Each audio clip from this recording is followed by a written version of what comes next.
And the truth is that this is all by Democrat design. Our inner cities are all by Democrat design. Owens made the shocking statement. Nancy Pelosi of the Democratic Party is not sticking to her agenda and is hurting the country. What will happen to her next, and how will all of this be resolved? Let's figure it out together. They have been run by Democrats for decades. We have been made to believe that the conditions in our cities are normal. We're supposed to turn a blind eye to the corruption, to the crime, to the gangs, and instead focus on what our media deems of more importance.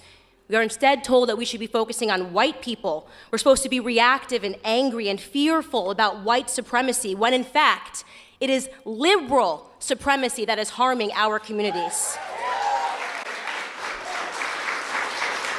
I say this all the time. You show me a neighborhood where there are liberal policies that reign supreme, and I will show you a neighborhood where Black Americans are struggling in this country. Owens has always been an advocate for the Black population, and she's been pretty good at it. He is a shining representative of those who are really more of a do-it-yourselfer and will never let their hands go. I'm interested to hear more from her. For decades, we have been disrespected by the Democrats. We have empowered their party, lined the pocket of their politicians, and we have gotten positively nothing in return for our blind allegiance and faithfulness.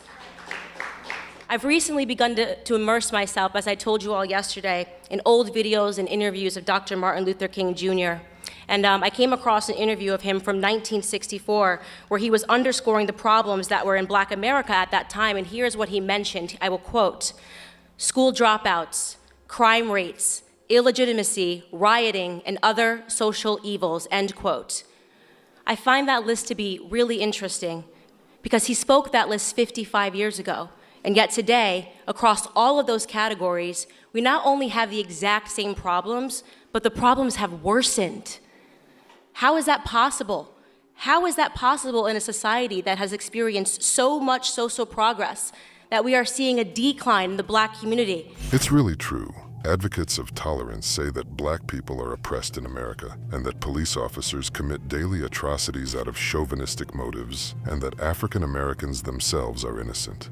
This is all happening because of government negligence, and that is a fact.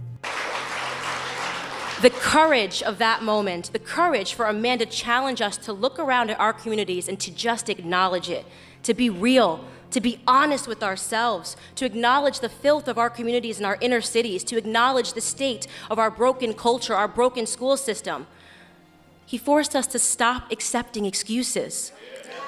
Every single person that is standing in this room stands here because at some point we had the courage to set our pride aside and to realize that for the first time in decades, we had somebody who was telling us the truth. Donald Trump was talking about education, and I remembered one phrase of his for a long time which stuck in my head, made me think about it. The famous writer Ray Bradbury once confessed, "My family had no money for education. Instead of a university, I just read. At the age of 27, I graduated from the library. If you think education costs too much, think how much it would cost you not to have it." That's what I heard, and you know it was powerful. He's never been afraid to tell the truth to his face, and he's loved for that. I get that question all the time, Candace. What do you love about Donald Trump?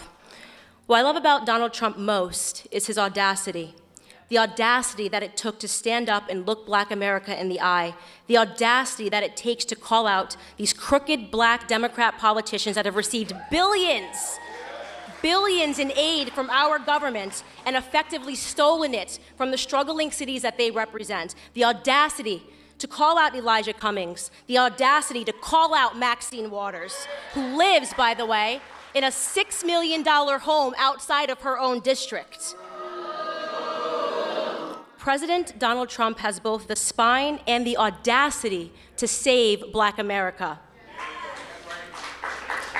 It takes a lot of guts, and we all know this. When you wake up as a Black American and you realize the truth and you have the courage to speak out about it, the racist leftist media will attack you. CNN is a racist network, in my opinion. God, that's strong. Candace emphasized that Trump was not afraid to speak out against those people who brazenly steal millions from our pockets and close themselves off under the mask of miserable and oppressed people. For that, I love and respect him. Either way, I believe he can bring balance to our society. What do you think about that? Write your opinion in the comments and don't forget to watch other shocking news on the channel.